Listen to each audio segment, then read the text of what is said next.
ma'am card reading की video अमा येमिनरसेको card से पाइल अहुम थोकना खाइदोक्सेको पाइल अहुम से अखोइगी क्रिस्टल दगी ओइना चूज तौसे अदो तौगदोरिबा रीडिंग सेना कइनो हाइ कांदा अखोइगी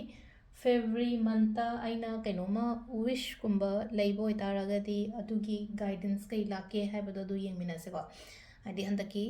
था से ऑलमोस्ट लोयरबा गुंबनिना अदुदुना हाइदि मथंगी था फेब्रुअरी सेदा हाइदि आइना कइनोमा खनबा गुंबा लेरगदी अदुदो कड़ाई फाउबा अइंगोंदा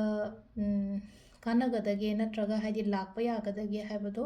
अदुगी गाइडेंस येमिनसेबा हाइदि दो गातंग वीडियो से पोस्ट तौरगा खनगे हारसो खलोको वखनसे केम खनल वीडियो से जस्ट स्टार्ट तौगरे ए केम खलोद्रेना खलसेबा अतारगदी वीडियो से गातंग पोस्ट तौरगा हाइदि कइनोमा सुम वखनसिदा खल्लोबा हाइदि थबकी ओइरो नत्रगा तै लेनाको हाइदि अइना तौगदबा अइना तौनिंगिबा खोलिबा सुगुम्बा मयामसे अदुगी मतांगदको अदुसिदा अहुम थमिसिदगी नुंगसे अइना दुम लोइना पांबा ngaतासु ओइको हाइदि कोइगिसे लेसे सिट्रिन लेरे एमेथिस लेरे अदुगा क्लियर क्वार्ट्ज खितंग पर्पल चंगबसिनको एमेथिस लेरेको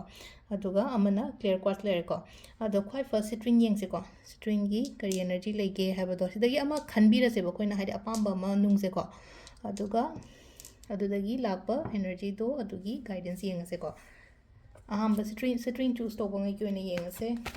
हंदकी थासे फेब्रुअरी लाइबसे को अइना खलिबा पोतुगी मतांगदनी को सिदिया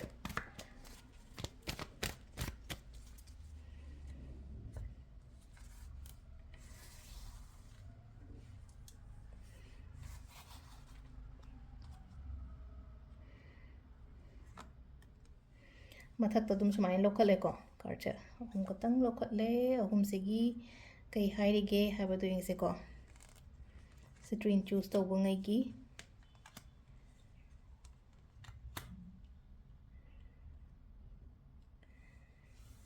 सिदा लाइसेको वखंदी याम खल्लेको इना तौगदोरिबा मयामसेको हजिक अइ सिसु पांगथोके सिसु तौगे सिमसु तौनिंगे नत्र सिमसु होनिंगे हाइबगी मयाम लेरंगनिको हाइदि बिजनेस तौबो मीगीगा हारगदी अदो अइना खल्लिबा अइना निंगिबा मयामसेको हाइदि खंदंग खल्ले हौद्रिको हौबो मतमदको अइंगोंदा कानबा पोरकनी सिगी पोतसिना हाइदि खितंग मतम लौबदी याय अदुगा कानबा दमा अमा पोरकनी ग्रोथ लाकनी को सिगी अइना तौगे हाइना खल्लिबा पोत नत्रगा अइना चंगजनगे अइना थांगजनगे ना खल्लिबा खोंथांगदो अदु चंगबा मतमदा हाइदि सिदा लाइसेको हाइदि ग्रोथ फजना लैबा नत्रगा हाइदि मीना मसक खंगबीबा तुंगदा ngasi tharaga haidi matam kharagi matungda mina masakumba khangbiba kopiba dumaina oina oi aduga problem leramaga su problem singdagi haidi move on tawgiba adumaina su oi ko move on tawgiba haibagi arthadi chatkibado haidi problem se thaduoga aido move on tawraga lebana hange haidi thopa ngamamde na khalase wakhana ma some kind of relationship tabu haidi stuck tawraga leramena khalase bako अदुदगी आइदो move on तौबो ngमगने बसदा relationship की मतंग दगा हारगा सुको हादि move on तवो आइगे दमकता फबा लाकनेबा अदु नत्रगना हादि सिलेसे हादि शांति फंगकपगुम रिलेशनशिप तना हांगै लेरंब कंडीशन सिचुएशंस तो गा हारगदी हौजिसे खितंग मेंटल पीस कुंबा लाकपो खोपा अदुमाइना सु ओइना ओइको हादि पोचे फगलपो ओइना पीरिबा अहमबगी सिट्रिन खनबंगैगी ओइना हारगदी एनर्जी से याम फजना लाएको से लाएको कार्चे एनर्जी से अइना आइगी म्याम अमा लै अइना तौनिंगबा अइना पांगथोकनिंगबा थबक म्याम अमा लै पांगथोकपा ngमदबदो अदो ngमदबजे तपना खितंग हौबियो यारगदीको हौरो हौबा मतमदा अइंगोंदा ग्रोथ लाओ हाइना पीरबनिनाको अदो सिदा लेरे अहांबगी अखोइगी सिट्रिन चूज तौबा ngैगी ओइना हारगदी मथंगी से कनो येंगसेको एमेथिस की क्रिस्टल सेको एमेथिस चूज तौबा ngैगी ओइना येंगसेको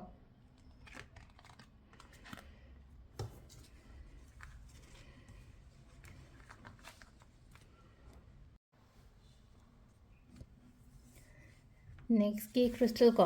नेक्स्ट की क्रिस्टल एमेथिस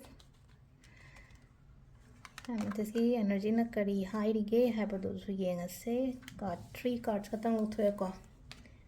1 2 3 को खतंग अहोंग बला ओ हाइना पीएसेदा हाइदि इनौ नौना कैनोमा हौबनी खंगदे नत्रगा हाइदि चेंजेस लापसे हाइदि अनौबा बिगिनिंग गुम मसु पीरी को सेदा हाइदि पोचिंग देना हांगै अइना तौरंबा पोतो लोय लोयसलगा अनौ पुरा हाइदि को फ्रेश स्टार्ट गुम अदुमाइना अदुम्बा मसु लाइको लापसे ꯑꯗꯣ ꯈꯤꯇꯪ ꯀꯩꯅꯣꯁꯨ ꯂꯩꯈ꯭ꯔꯦꯀꯣ ꯍꯥꯏꯗꯤ ꯂꯣꯁꯀꯨꯝꯕ ꯀꯩꯒꯨꯝꯕ ꯈꯔꯁꯨ ꯂꯩꯔꯝꯕꯁꯨ ꯌꯥꯏ ꯁꯤꯗ ꯂꯥꯛꯏꯕ ꯃꯦꯁꯦꯖꯁꯦꯀꯣ ꯍꯥꯏꯗꯤ ꯑꯩꯒꯤ ꯑꯣꯏꯅ ꯈꯤꯇꯪ ꯂꯣꯁꯀꯨꯝꯕ ꯀꯩꯒꯨꯝꯕ ꯂꯩ ꯈꯤꯇꯪ ꯇ꯭ꯔꯣꯃꯦꯇꯤꯛ ꯑꯣꯏꯈꯤꯕ ꯍꯥꯏꯇꯥꯔꯦꯀꯣ ꯑꯩꯅ ꯈꯜꯂꯨꯕꯒ ꯍꯥꯏꯗꯤ ꯀꯩꯅꯣ ꯇꯧꯈꯤꯕ ꯌꯥꯝꯅ ꯈꯦꯠꯅꯅ ꯊꯣꯛꯂꯛꯄꯗꯣ ꯑꯃꯈꯛ ꯍꯥꯏꯗꯤ ꯈꯤꯇꯪ ꯅꯨꯡꯉꯥꯏꯇꯕ ꯏꯟꯁꯤꯗꯦꯟꯠꯒꯨꯝꯕ ꯀꯩꯒꯨꯝꯕ ꯑꯗꯨꯃꯥꯏꯅ ꯈꯤꯇꯪ ꯂꯩꯔꯝꯕ ꯌꯥꯏ ꯃꯃꯥꯡꯗꯀꯣ ꯑꯗꯨ ꯇꯥꯔꯒꯁꯨ ꯑꯗꯨꯒꯤ ꯄꯣꯠꯇꯣ ꯂꯣꯏꯔꯦ ꯑꯣꯜꯃꯣꯁ ꯂꯣꯏꯕꯒꯨꯝꯕꯅꯦ ꯑꯗꯨꯒ ꯑꯩ ꯑꯅꯧꯕ ꯀꯩꯅꯣ ꯑꯃꯗ ꯍꯥꯏꯇꯥꯔꯦꯀோ ꯖꯒꯥ ꯑꯃꯗ ꯈꯣꯡ ꯊꯥꯡꯖꯜꯂꯛꯄ ꯑꯅꯧꯕ ꯃꯐꯝ ꯑꯃꯗ ꯆꯪꯁꯤꯜꯂꯛꯄ ꯑꯗꯨꯃꯥꯏꯅ ꯑꯣꯏꯅ ꯑꯣꯏꯕꯗꯣ ꯍꯥꯏꯗꯤ ꯆꯪꯁꯤꯜꯂꯛꯄ ꯍꯥꯏ ꯆꯠꯄ ꯈꯣꯠꯄꯗꯨꯅ ꯆꯪꯁꯤꯟꯕ ꯈꯛꯇꯪ ꯅꯠꯇꯦꯀꯣ ꯂꯩꯔꯝꯃꯤꯕ ꯀꯟꯗꯤꯁꯟꯗꯨꯗꯒꯤ ꯊꯣꯛꯂꯛꯑꯒ ꯑꯐꯕ ꯑꯃꯗ ꯆꯪꯉꯛꯄ ꯈꯣꯠꯄ ꯑꯗꯨꯃꯥꯏꯅꯅꯦꯀꯣ ꯁꯤꯗꯁꯨ ꯈꯜꯂꯦ ꯋꯥꯈꯜꯁꯦ ꯌꯥꯝꯅꯀꯣ ꯑꯩ ꯁꯤꯁꯨꯃ ꯇꯧꯕ ꯁꯤꯁꯨ ꯍꯥꯏꯗꯤ ꯇꯦꯂꯦꯟꯇꯦꯗꯁꯨ ꯑꯣꯏꯀꯣ ꯏꯁꯥꯁꯦꯀꯣ ꯇꯧꯒꯦ ꯍꯥꯏꯅ ꯈꯜꯂꯒꯗꯤ ꯑꯩꯅꯀോ ꯍꯥꯏꯗꯤ ꯑꯩꯁꯦ ꯇꯧꯒꯦꯅ ꯈꯜꯂꯒꯗꯤ ꯇꯧꯕ ꯉꯝꯕ ꯃꯤꯅꯤꯀꯣ ꯀꯩꯅꯣꯝꯃ ꯇꯧꯕ ꯃꯇꯝꯗ ꯍꯥꯏꯗꯤ ꯑꯩ ꯇꯦꯂꯦꯟꯇꯦꯗ ꯑꯣꯏꯖꯩ ꯑꯩ ꯈꯨꯠ ꯁꯥ ꯍꯩꯔꯝꯕ ꯌꯥꯏ ꯋꯥꯈꯜ ꯌꯥꯝ ꯈꯜꯂꯝꯕ ꯌꯥꯏꯀꯣ ꯁꯤꯗ ꯂꯩꯔꯤꯁꯦꯀꯣ ꯌꯥꯝ ꯔꯦꯁꯄꯣꯟꯁꯤꯕꯜꯁꯨ ꯑꯣꯏꯖꯩꯕ ꯏꯁꯥꯒꯤ ꯑꯣꯏꯅ ꯁꯤꯗ ꯍꯥꯏꯁꯦꯀꯣ ꯑꯗꯣ ꯍꯧꯖꯤꯛꯁꯦꯀꯣ ꯍꯥꯏꯗꯤ ꯀꯩꯅꯣ ꯇꯧꯔꯒ ꯍꯥꯏꯗꯤ ꯁꯤꯗꯁꯨ ꯆꯞ ꯃꯥꯟꯅꯅꯀꯣ ꯍꯥꯏꯗꯤ ꯄꯣꯠꯁꯦ ꯄꯥꯡꯊꯣꯛꯇꯗꯅ ꯂꯩꯕꯗꯣ ꯊꯕꯛꯁꯦ ꯁꯤꯗ ꯄꯥꯡꯊꯣꯛꯇꯗꯅ ꯂꯩꯔꯤꯕ ꯊꯕꯛꯁꯦ ꯁꯤꯁꯨ ꯄꯥꯡꯊꯣꯛꯄ ꯑꯃ ꯗꯔꯀꯥꯔ ꯑꯣꯏ ꯑꯗꯨꯒ ꯊꯕꯛ ꯌꯥꯝꯒꯅꯤ ꯊꯧ ꯌꯥꯝꯒꯅꯤꯀꯣ ꯁꯤꯗ ꯊꯕꯛ ꯌꯥꯝꯒꯅꯤ ꯊꯧ ꯌꯥꯝꯒꯅꯤ ꯍꯥꯏꯕꯒꯤ ꯑꯥꯊ꯭ꯔꯗꯤ ꯀꯩꯅꯣ ꯍꯥꯏꯕ ꯃꯇꯝꯗ ꯄꯣꯠꯁꯤꯡꯁꯦꯀꯣ ꯇꯔꯥꯏ ꯑꯩꯅ ꯐꯪꯕ ꯑꯣꯏꯗꯕꯗꯣ ꯑꯗꯨꯕꯨ ꯑꯩꯅ ꯍꯣꯠꯅꯔꯤꯕ ꯑꯩꯅ ꯇꯧꯔꯤꯕ ꯑꯩꯒꯤ ꯁ꯭ꯇ꯭ꯔꯒꯜꯅꯤ ꯈꯪꯗꯦ ꯑꯃꯅꯤ ꯈꯪꯗꯦ ꯍꯥꯏꯗꯤ ꯑꯦꯆꯤꯞꯇꯤ ꯇꯧꯒꯅꯦꯕ ꯃꯍꯩꯗꯤ ꯁꯣꯏꯗꯅꯗꯤ ꯆꯥꯒꯅꯤ ꯑꯗꯨꯒ ꯌꯥꯝꯅ ꯂꯥꯏꯅ ꯃꯤ ꯈꯔꯅ ꯑꯗꯨꯝ ꯂꯥꯏꯅ ꯍꯦꯛ ꯑꯣꯏꯕꯁꯨ ꯌꯥꯎꯋꯦꯅꯀꯣ ꯑꯩꯒꯤꯗꯤ ꯍꯣꯠꯅꯗ꯭ꯔꯒꯗꯤ ꯑꯩꯅ 100% ꯄꯤꯗ꯭ꯔꯒꯗꯤ ꯑꯩꯉꯣꯟꯗ ꯄꯣꯠꯁꯤꯡꯁꯦ ꯂꯥꯛꯄ ꯑꯣꯏꯗꯕꯗꯣ ꯑꯗꯨꯗꯨꯅ ꯍꯥꯏꯗꯤ ꯁꯤꯗ ꯍꯥꯏꯒꯗꯕ ꯍꯥꯏꯗꯤ ꯍꯣꯠꯅꯕ ꯂꯦꯞꯄꯤꯒꯅꯣ ꯐꯖꯅ ꯍꯣꯠꯅꯋꯣ ꯌꯥꯔꯤꯉꯩ ꯃꯇꯝ ꯃꯥꯡꯍꯟꯕꯤꯒꯅꯨꯀꯣ ꯍꯥꯏꯗꯤ ꯀꯥꯟꯅꯗꯕꯗ ꯃꯇꯝ ꯃꯥꯡꯍꯟꯕꯤꯒꯅꯨ ꯑꯗꯨꯒ ꯂꯥꯏꯔꯤꯛ ꯄꯥꯕꯅꯦ ꯀꯥꯏ ꯍꯥꯏꯔꯁꯦꯕ ꯍꯧꯖꯤꯛ ꯄꯩꯈꯥ ꯊꯥꯗꯣꯏꯅꯦ ꯈꯣꯠꯇꯣꯏꯅꯦ ꯀꯥꯏꯅ ꯈꯜꯂꯁꯦ ꯍꯥꯏꯗꯤ ꯍꯣꯠꯅꯒꯗꯕ ꯃꯇꯝꯅꯦ ꯅꯪꯅ ꯍꯣꯠꯅꯔꯤꯕ ꯄꯣꯠꯇꯣ ꯑꯜꯇꯤꯃꯦꯠꯂꯤ ꯅꯪ ꯃꯥꯏ ꯄꯥꯛꯀꯅꯤꯕ ꯁꯣꯏꯗꯅ ꯑꯗꯨ ꯁꯤꯗ ꯒ꯭ꯔꯣꯠ ꯂꯥꯛꯏꯕꯅꯤꯅ ꯌꯦꯡꯉꯁꯦ ꯁꯤꯒꯤ ꯃꯈꯥ ꯇꯥꯕꯀꯣ ꯍꯥꯏꯗꯤ ꯐꯖꯅ ꯑꯗꯨꯝ ꯂꯥꯛꯏ ꯁꯦꯀꯦꯟꯒꯤ ꯑꯩꯈꯣꯏꯒꯤ MHS ꯈꯟꯕꯉꯩꯒꯤ ꯑꯣꯏꯅ ꯍꯥꯏꯔꯒꯁꯨꯀꯣ ꯄ꯭ꯔꯣꯕ꯭ꯂꯦꯝꯁ ꯂꯩꯔꯝꯃꯒꯁꯨ ꯄ꯭ꯔꯣꯕ꯭ꯂꯦꯝꯗꯣ ꯑꯦꯟꯗꯤꯡ ꯑꯣꯏꯁꯜꯂꯒ ꯅꯦꯛꯁꯇ ꯂꯥꯛꯏꯕꯁꯦ ꯀꯩꯅꯣ ꯍꯥꯏ ꯀꯥꯟꯁꯤꯗ ꯍꯥꯏꯗꯤ ꯍꯣꯠꯅꯋꯣ ꯅꯪꯅ ꯈꯜꯂꯤꯕ ꯃꯌꯥꯝꯗꯣ ꯇꯧꯋꯣ ꯈꯣꯠꯂꯣ ꯍꯥꯏꯕꯒꯤ ꯑꯗꯨꯒꯤ ꯒꯥꯏꯗꯅꯤꯀꯣ ꯁꯤ ꯂꯥꯛꯏꯁꯦ ꯑꯗꯣ ꯁꯦꯀꯦꯟꯒꯤ ꯀ꯭ꯔꯤꯁꯇꯜ ꯈꯟꯕꯉꯩꯒꯤꯅ ꯁꯤꯗ ꯂꯩꯔꯦ ꯑꯗꯨꯒ ꯂꯥꯁꯀꯤ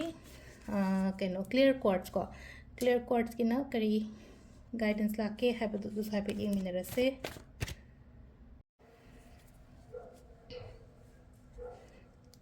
ꯁꯤꯅ ꯑꯩꯈꯣꯏꯒꯤ ꯂꯥꯁꯀꯤ ꯀ꯭ꯔꯤꯁꯇꯜꯒꯤ ꯂꯥꯁꯀꯤ ꯀ꯭ꯂꯤꯌꯔ ꯀ꯭ꯋꯥꯔꯠꯁꯀꯤꯀꯣ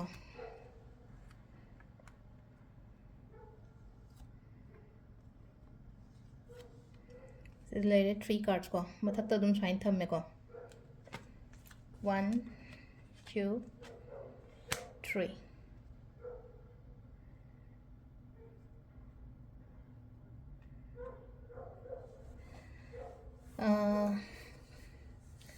ꯑꯩꯒꯤ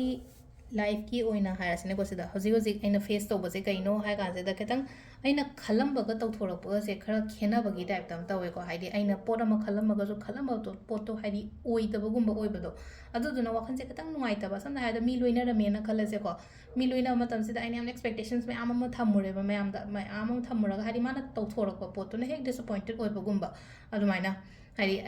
ꯑꯩꯅ ꯍꯥꯏꯁꯦ ꯑꯦꯛꯁꯄꯦꯛ ꯑꯃ ꯇꯧꯔꯒ ꯍꯥꯏꯗꯤ ꯑꯁꯥ ꯍꯣꯞ ꯃꯌꯥꯝ ꯑꯃ ꯊꯝꯃꯨꯔꯒ ꯍꯥꯏꯗꯤ ꯑꯗꯨꯒꯤ ꯄꯣꯠꯇꯣ ꯀꯥꯏꯕ ꯑꯣꯏꯅ ꯑꯣꯏꯌꯦꯕ ꯁꯤꯗ ꯑꯣꯏꯁꯦꯀꯣ ꯑꯗꯨꯅ ꯑꯗꯨꯝ ꯍꯧꯖꯤꯛꯁꯦꯀꯣ ꯍꯥꯏꯗꯤ ꯃꯨꯚ ꯇꯧꯕ ꯉꯝꯗꯕꯗꯣ ꯑꯗꯨꯝꯕ ꯄꯣꯠ ꯃꯌꯥꯝꯗꯨꯅꯀꯣ ꯑꯩꯗꯣ ꯃꯨꯚ ꯑꯣꯟ ꯇꯧꯕ ꯉꯝꯗꯕꯅꯤ ꯈꯪꯗꯦ ꯅꯠꯇ꯭ꯔꯒ ꯍꯥꯏꯗꯤ ꯊꯕꯛ ꯏꯪꯈꯥꯡꯗ ꯀꯣꯟꯁꯦꯟꯇ꯭ꯔꯦꯠ ꯇꯧꯕ ꯉꯝꯗꯕꯅꯤ ꯈꯪꯗꯦ ꯅꯠꯇ꯭ꯔꯒ ꯂꯥꯏꯔꯤꯛ ꯂꯥꯏꯁꯨ ꯄꯥꯕꯗ ꯍꯥꯏꯗꯤ ꯀꯣꯟꯁꯦꯟꯇ꯭ꯔꯦꯠ ꯇꯧꯕ ꯉꯝꯗꯕꯅꯤ ꯈꯪꯗꯦ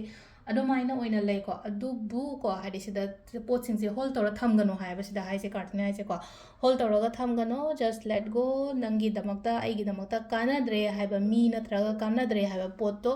ꯑꯩꯅ ꯑꯗꯨ ꯄꯣꯠꯇꯣ ꯑꯩꯅ ꯍꯣꯜ ꯇꯧꯔꯒ ꯑꯩꯅ ꯄꯥꯏꯁꯜꯂꯒ ꯊꯝꯒꯗꯕ ꯅꯠꯇꯦꯀꯣ ꯍꯥꯏꯗꯤ ꯐꯠꯇꯕ ꯄꯣꯠ ꯑꯃ ꯄꯥꯏ ꯃꯇꯝꯗ ꯑꯩ ꯏꯁꯥꯒꯤ ꯈꯨꯠꯇꯅꯤ ꯅꯝꯊꯤꯔꯛꯇꯣꯏꯗꯣ ꯑꯗꯨꯗꯨꯅ ꯍꯥꯏꯗꯤ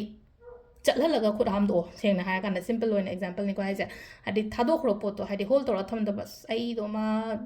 ꯅꯠꯇ꯭ꯔꯒ ꯍꯥꯏꯗꯤ ꯁꯤꯒꯤ ꯊꯕꯛꯁꯦꯅꯀꯣ ꯍꯥꯏꯗꯤ ꯑꯩꯉꯣꯟꯗ ꯀꯥꯟꯅꯈꯤꯗ꯭ꯔꯕ ꯄꯣꯠꯇꯨꯗꯤ ꯍꯥꯏꯗꯤ ꯆꯠꯍꯟꯈ꯭ꯔꯁꯦ ꯈꯨꯠ ꯍꯥꯝꯗꯣꯛꯑꯣ ꯑꯗꯨꯒ ꯑꯅꯧꯕ ꯑꯃ ꯂꯧꯅꯕ ꯇꯧꯀꯣ ꯑꯅꯧꯕ ꯑꯣꯄꯣꯔꯆꯨꯅꯤꯇꯤꯁ ꯂꯥꯛꯀꯅꯤꯀꯣ ꯃꯇꯦꯡ ꯂꯥꯛꯀꯅꯤ ꯅꯨꯄꯤꯒꯨꯝꯕ ꯀꯩꯒꯨꯝꯕꯗꯒꯤ ꯅꯨꯄꯤ ꯍꯥꯏꯔꯒꯗꯤ ꯁꯝ ꯀꯥꯏꯟ ꯑꯣꯐ ꯋꯨꯃꯦꯟ ꯐꯤꯒꯔ ꯀꯣ ꯍꯥꯏꯗꯤ ꯑꯉꯥꯡꯗꯤ ꯅꯠꯇꯕꯀꯣ ꯈꯤꯇꯪ ꯑꯍꯟ ꯃꯦꯆ꯭ꯌꯣꯔꯂꯤ